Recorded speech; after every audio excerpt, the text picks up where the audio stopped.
Ladies and gentlemen, at this time we're going to begin the funeral services of Mr. Arthur Jay Kowitt. Kowitt. I apologize. The East Coast family pronounced it differently.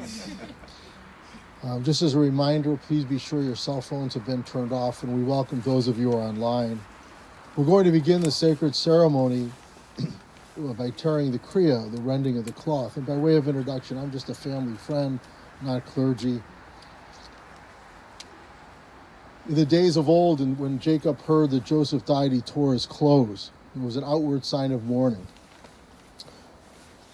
The world has adopted the idea of the Jewish tradition of not harming oneself. Those of you, the three children, are wearing the ribbon over your heart. The heart represents life, and your Father gave you life. We're going to say a blessing, and the blessing ends with the word emet, which means truth. It's spelled Aleph, Mem, Taf. Aleph is the first, Mem is the middle, and Taf is the last letter of the Hebrew alphabet. What that teaches us is that everyone has their own truth with Arthur, with your father, with your grandfather. So if I could ask the three of you to rise and repeat after me and say these words of blessing. Baruch atah Adonai, Eloheinu melech haolam, Dayan ha'emet. Means praise are you, Lord our God, King of the universe, the righteous judge.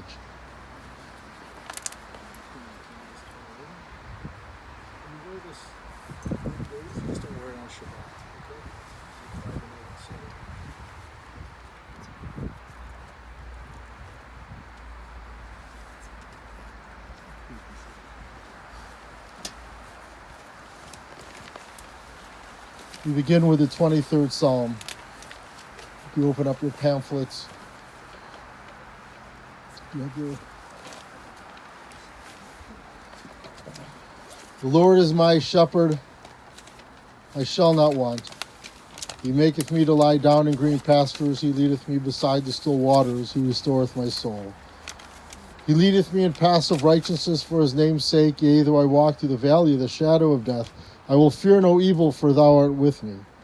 Thy rod and thy staff, they comfort me. Thou preparest a table before me in the presence of mine enemies. Thou anointest my head with oil, my cup runneth over. Surely goodness and mercy shall follow me all the days of my life, and I will dwell in the house of the Lord forever.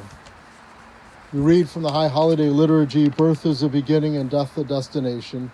For life is a journey, a going, a growing from stage to stage, from childhood to maturity and youth to age, from innocence to awareness and ignorance to knowing, from foolishness to discretion and then perhaps to wisdom, from weakness to strength or strength to weakness and often back again, from health to sickness and back we pray to health again, from offense to forgiveness, from loneliness to love, from joy to gratitude, from pain to compassion and grief to understanding, from fear to faith. From defeat to defeat to defeat until looking backward or ahead, we see that victory lies not at some high place along the way, but in having made the journey stage by stage a sacred pilgrimage. Birth is a beginning and death a destination. But life is a journey, a sacred pilgrimage made stage by stage, from birth to death to life everlasting.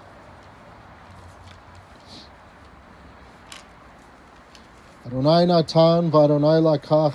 Yehi Shem Adonai Mevorach. God is given and God is taken away. Praise be the name of God.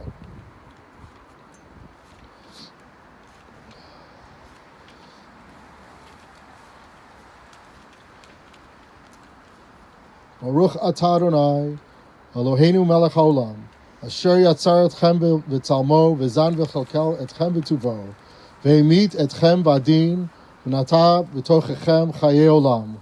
Baruch atah Adonai, Dayan ha'emet.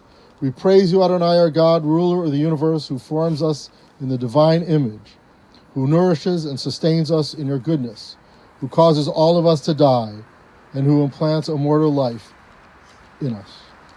We read from Ecclesiastes.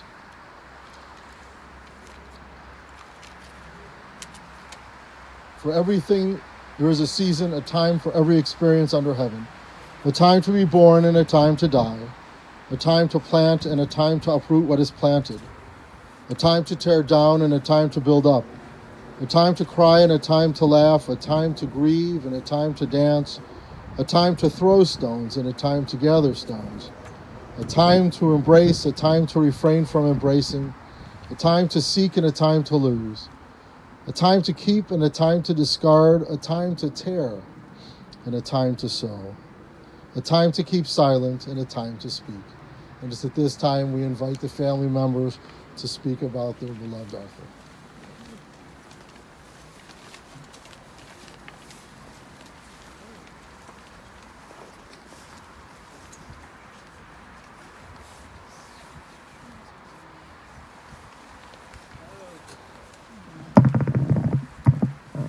Make it size appropriate.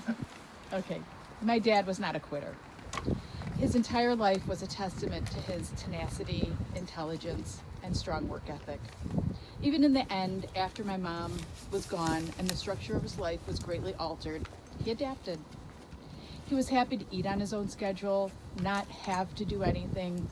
He could watch what he wanted, sleep when he wanted, or do or not do.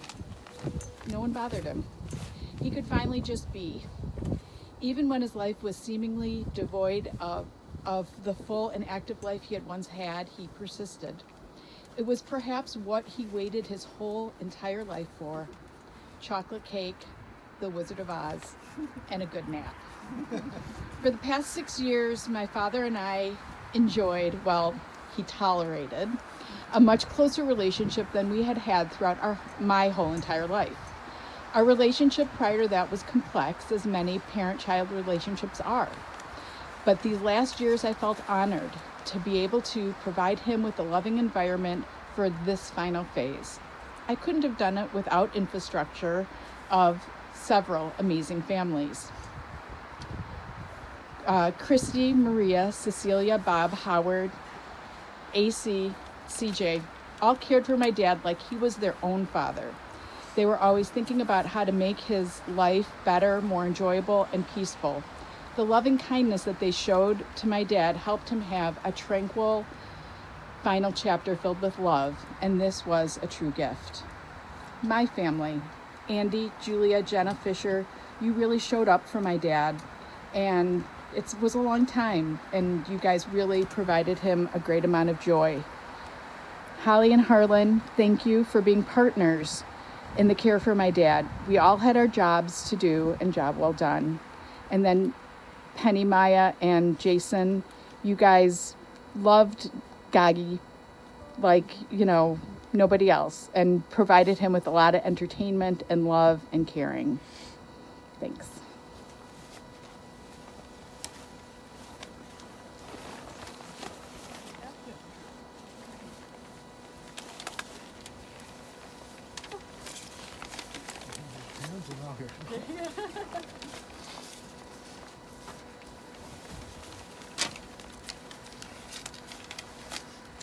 Okay, so I can't begin to describe how fortunate I feel to have been able to call Chip my grandpa.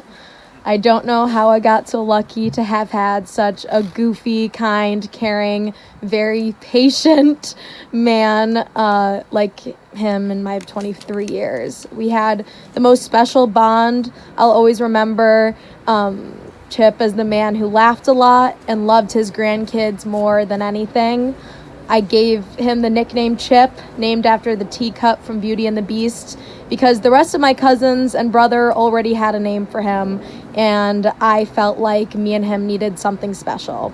And then, against my better judgment, I let Jenna join along on the nickname.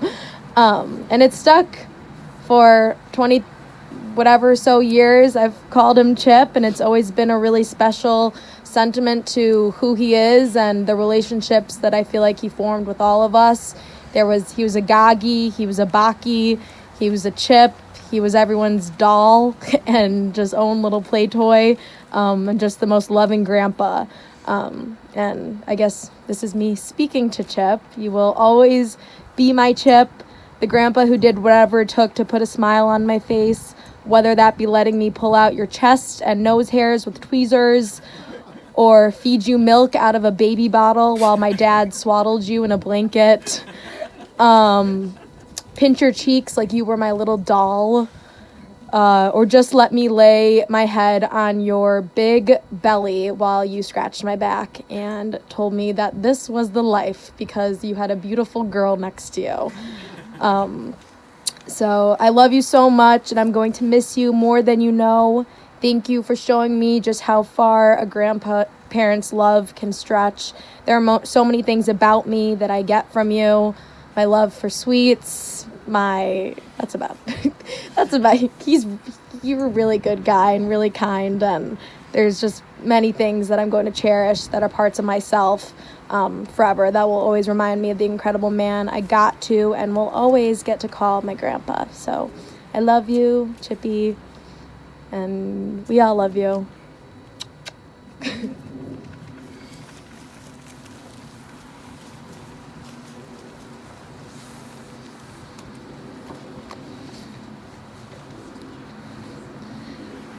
Dear Dad, I always knew this day would come, but now it's here. It feels different than I expected. I'm so sad that I'll never see you again, but I'm eternally grateful for the 58 years of happy memories with you. You're such a wonderful dad. But then again, I'm a great son. The joke between us, and more recently with Jason, is someone would say to me, "You're just like your dad." My response would be, "Thank you, but you just offended both of us." All jokes aside, I could not be paid a higher compliment. You were smart, very well read, loving, caring, with a tireless work ethic. These are qualities I've tried to embody throughout my whole life. I remember when I was 14, somehow you were showing me your grades from school, and we discussed your scholastic achievements. I scanned your grades from high school, college, and law school, and I was amazed. All A's through high school and college, and then at your Northwestern grad school, law school, you graduated number 1 in your class. I was proud, impressed, and wanted to push you into the bushes all at the same time. I'm sure there were peers at law school that had a more innate intellectual prowess, but you had an unparalleled drive and determination. You were already the little train that could. I'm going old school here with the paper. You also passed on your love of Chicago sports to me. We went to so many Cub games, including 17 opening days, and spent so many Sundays watching Bears games with Jason and me. But you were crazier than me. Who records a Cub game in May to watch it later? There are 162 games in a baseball season, Dad.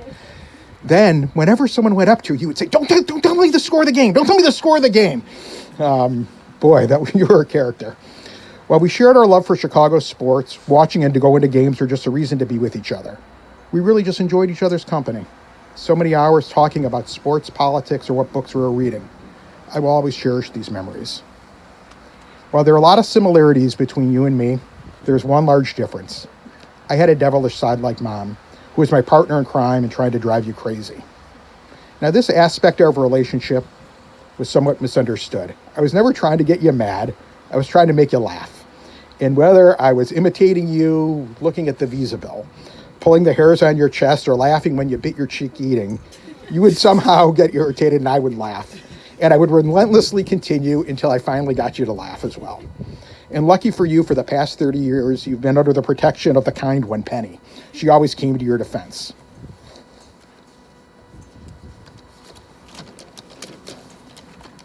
I remember a few years ago, like I volunteered to trim your nose hairs. So after your back and forth debate, I wore you down and you finally agrees. So I grabbed a small scissors to inspire some confidence and trust. However, instead of scissors, I came after you with a corkscrew. Needless to say, you were irritated. Jason and I laughed, and you laughed as well. Sort of one of those funny, happy memories. Then finally, you transitioned from corporate attorney to the next phase in your life, grandfather and sous chef. You had some serious trepidation about being a grandfather. And I distinctly recall you having a discussion when Susie was pregnant with Julia. We were in Susie's house, and you're such a sweet, sensitive man. You expressed some real concerns about being a grandfather. How would you know what to do? Would they love you? How would you know how to act? Then 7 years later, whether you're Baki, Gagi, or Chip, you're sitting on the floor, sipping tea with your pinky out, curlers in your hairs, and makeup smeared on your face. You were a terrific grandfather loved by all. To Julia Fisher, Maya, Jason, Jenna, you guys were his everything. He loved you deeply and was always your biggest cheerleader and fan. He was there to watch your soccer games, tennis matches, football games, every theater performance, dance and music recitals. He had a special relationship with each one of you, and it may not feel like it now, but his memory will be a blessing, as you'll keep him there forever.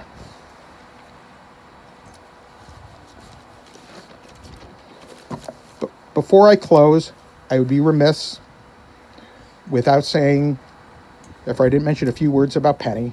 A few nights ago, Penny revealed to me that she has known you longer than her own father. This thought never occurred to me, but it simply reinforced the impact that you and Mom had on her life. A big thanks to you and Mom for loving her like a daughter. Like you, she is so loving and selfless, and she will miss you almost as much as I will. In addition, I'd like to just sort of recognize Holly and Susie. It's been a very tough, emotional, last 5 years with Dad, to see him go from a vibrant man to a diminished, highly diminished man. But we loved him dearly, and we did what we can to keep him happy, comfortable, and smiling throughout it all. And so he passes on with a long, happy life, knowing that he has the love of his kids and his grandkids. Dad, I can go on and on. As usual, there are so many things that I want to tell you, but none of them really important.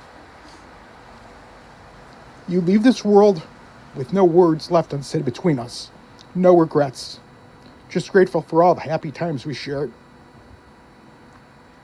Such a sweet, sensitive, dear man. I'm so fortunate to have a wonderful dad. I love you so much, my little man, and will miss you for the rest of my life. Thank you.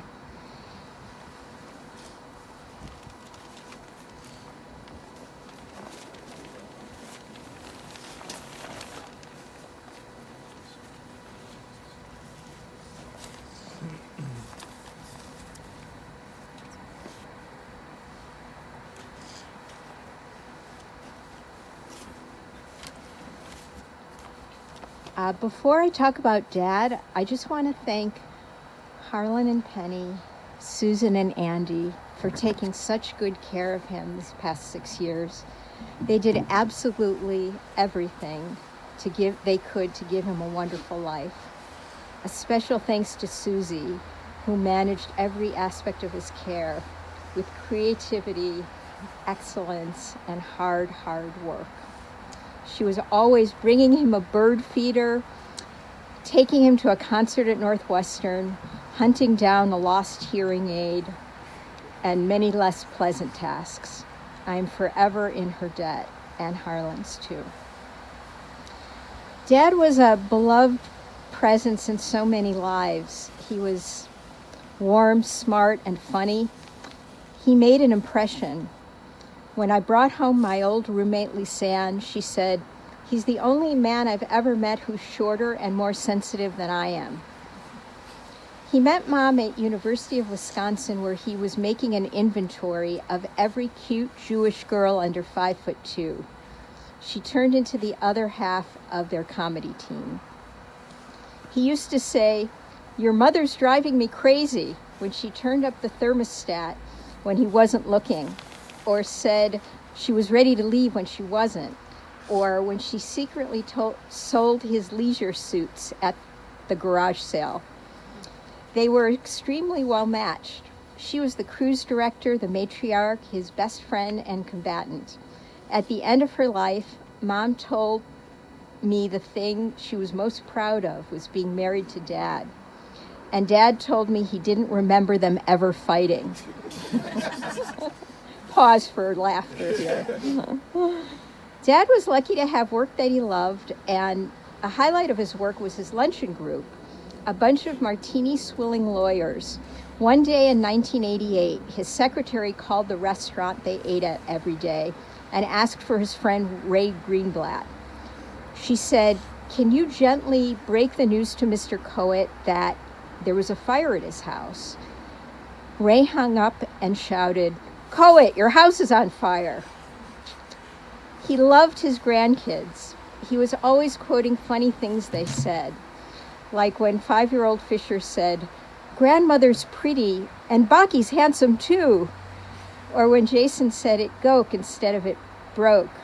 Or when Julia said ghost as her first word to me. Or Maya called him Chip.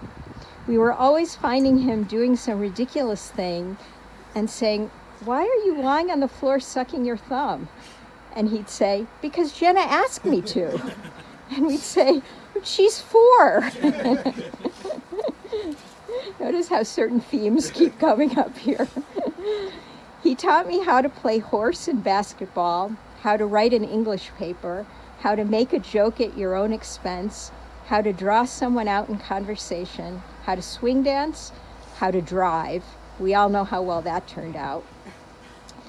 Through him, I was introduced to ethnic food, the songs of Alan Sherman, Dr. Strangelove, Larry McMurtry, the soundtrack to Jesus Christ Superstar, and many other things.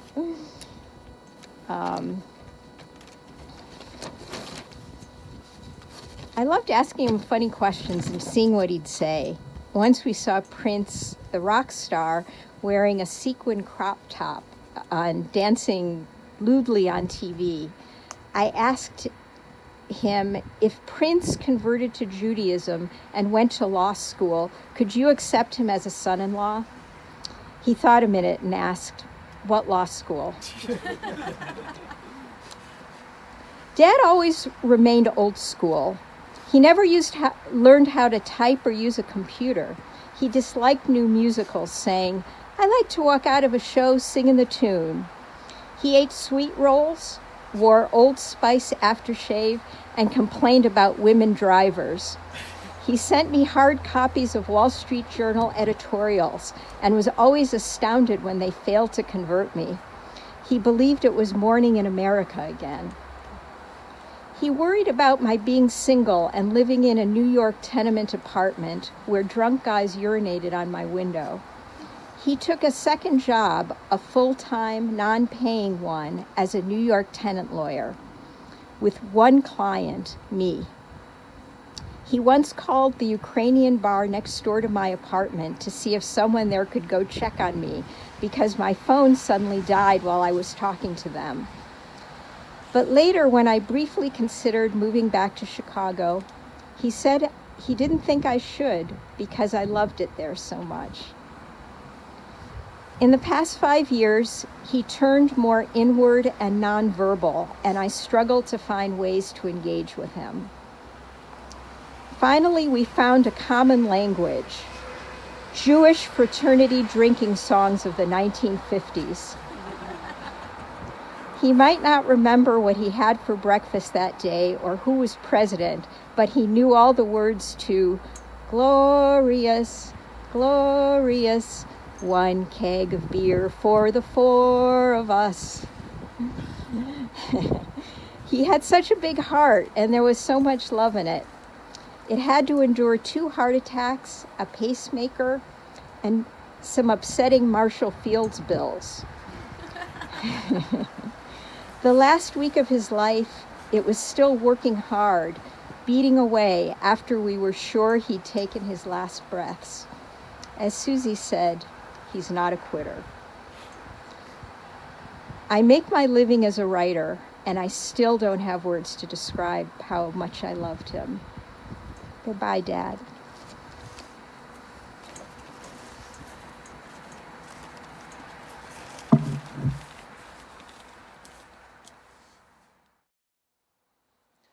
Hi, everyone. I didn't realize I'd be the closer here, so I'll try to keep it short. I certainly didn't think that I was going to be starting 2022 off with the distinct displeasure of speaking for 2 of my grandparents. But nonetheless, I'm sincerely honored to have the opportunity to speak to the lives of these 2 people so integral to my life and the success of our family. Today we celebrate the life of Arthur. Sorry, geez, thank you. Didn't think I was gonna get so, I was practicing but didn't get so choked up. All right, so today we celebrate the life of Arthur, who us grandkids lovingly referred to by a number of strange nicknames, including Baki, a name bestowed upon him by Julia at the age of 1 year old, I've just learned. Without mincing words, my memory of the times I had with Baki are truly that of a fantastic, loving grandfather who would do almost anything for us, as we've heard today, including sacrificing his own dignity by losing to me in arm wrestling as a 10-year-old. Of course, allowing Maya and Jenna to test their cosmetic skills on him, and being the brunt of Jason's tennis-related trash talking. It almost made watching the Cubs winning the World Series bearable to know that Baki got to see his team of losers finally get their time in the spotlight. Really, almost. Baki was a little man with much tenacity, as he demonstrated throughout his life, peppered with many academic accolades and professional successes. I think the word that I've heard most used to describe Baki is scrappy, and indeed he was to his final days. He did not go down without a fight, and that's an attitude he most certainly bestowed upon his family, if not his pristine hairline. I'd also just like to say in Baki's last half-decade, while maybe not his finest or most fruitful period in life, some very strong qualities came manifest in this family. In many ways, we all became a bit closer as we invested in helping Baki move on to the next life. In particular, I saw the role of my own mother as a professional caregiver come to the forefront in a way that she may have only truly demonstrated previously as a nurse and currently as a doctor of traditional Chinese medicine. While each person here played their own role in Baki's care, I got to see up close the almost daily challenges my mom took on headfirst. Despite having a complicated relationship with her father, as many have, she did not blink once as she became the orchestrator of Baki's care. It is a quality that I hope to emulate in my own life and career, and I salute her for many years of commitment to her father. I hope we can all take a bit of that tenacity and scrappiness that Baki embodied throughout his life and love he shared with us as a grandfather. This is truly, without a doubt, his legacy, and I will, of course, always remember and cherish the time we had together. I love you, Baki, and I love you all.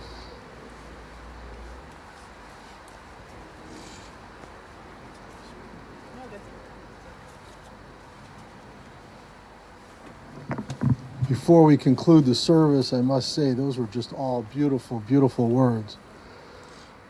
In every funeral, we somehow try to relate to the Torah, to the traditions of our people. Last week we read in the synagogues across the world the portion of Yitro. It's a portion of the 10 Commandments. There are 613 commandments in our Bible, and most people associate with the Big Ten. The first 5 relate to man and God, the second 5 man to man. But number 5 says, Kibud Av V'Em, honor your mother and father. You are one lucky family. From Arthur to his children and your children, think about it. You're all honoring this man. And yes, relationships can be complicated. Even in the Bible, you start off with a lot of complications. But what's interesting is every time God would say someone's name, the response was Hineni, I'm present. You are present. All of you are present. And to be present by action, not just by words, is huge. Because many times people just say, you know what, if you need me, call me. Then when you call them, they're not around. Kibud Av V'Em, honor your mother and father. And I think the closer, the way you said it is that, yeah, if you could emulate the behaviors of your family, you got a home run for life. And all the names that you called him, what a great legacy too. And I love the fact that he loved Wizard of Oz. There were certain parts when I was a kid that used to scare me. But then there's chocolate. Now, any person that really appreciates chocolate, you know that there's a special spot in the world to come. And he's now going to his beloved wife, and now they're together. And I think that there's a lot to be grateful for in this sad moment of life. And really to the family that your other grandmother died a couple weeks ago, we extend condolences. But you're all here together, and you all just paid beautiful, beautiful, beautiful homage to this man. I ask you to rise for the memorial prayer.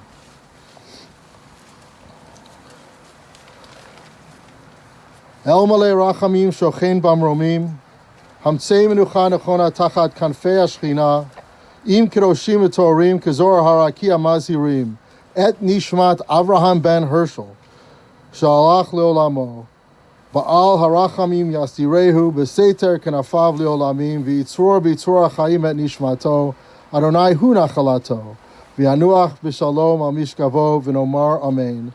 And we can read together, El Malay Rachamim, O God, full of compassion, Thou who dwellest on high, grant perfect rest beneath the sheltering wings of Thy presence, among the holy and pure, who shine as the brightness of the firmament, unto the soul of Arthur Jay Kowitt, who has gone into eternity. Lord of mercy, bring him under the cover of Thy wings, and let his soul be bound up in the bond of eternal life.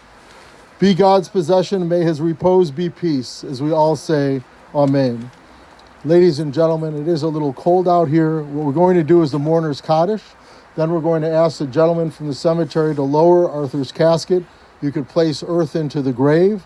And then at the end, we'll form a shura, a double aisleway, for his 3 children to walk through. And it's at that time you may offer words of consolation. The Kaddish was written in Aramaic, a common language of the Jews. And the word Kaddish or Kodesh just means sacred. Marriage is called Kiddushin. The blessing we say over the wine is called Kiddush. Not bracha shel yayin, not a blessing of wine, but Kiddush because it's sacred. The work we do at a funeral home is called Chaver Kadisha. When we pray, we say Kadosh, Kadosh, Kadosh. And now we say the Kaddish, which really is a group of adjectives about God. When they added the last line, they added it in Hebrew because it was written in Aramaic. And the last line speaks only of peace. And if you think about it, peace is what we're all looking for. It hasn't really changed since day one. But the word shalom, besides meaning peace, hello, goodbye, the root word is shalem, completeness. Here's a man who lived 89 years. Can you imagine what he has seen in 89 years? And for the testimonies that you gave him, I think the man lived a complete life. We say the mourner's Kaddish. Yit gadal v'yikadash shemei rabbah, v'alma divra chirutei v'amlich malchutei, v'chaye chon uv'yomei chon uv'chaye dechol Beit Yisrael, ba'gala uv'izman kariv yimru amen. Yehei shmei rabbah mevorach leolam olmei maya, yitbarach v'yishtabach v'yitpa'ar v'yitromam v'yitnaseh, v'yitadar v'yitaleh v'yitalal shmei dekudusha brichu. Leila min kol birchata v'shirata, tushbechata v'nechamata, damiran bi'alma v'imru amen. Yehei shlama rabba min shemaya, v'chayim aleinu v'al kol Yisrael v'imru amen. Oseh shalom b'imromav, hu ya'aseh shalom, aleinu v'al kol Yisrael v'imru amen. And at this time we ask the gentleman to please lower his casket as we say to Arthur, go your way, for your God has called you. Go your way, and may your God be with you. May your righteousness go before you, and the glory of your God receive you. Ladies and gentlemen that have been joining us online, once again, the family appreciates your presence. Memorial contributions in his memory to the Chicago Botanic Garden would be appreciated. That information is on our website, and for those of you who are present, that information is on the service folder. At this time, we are going to close the online version, and for those of you who wish to remain to participate in burial may do so. Thank you for joining us. Please be seated.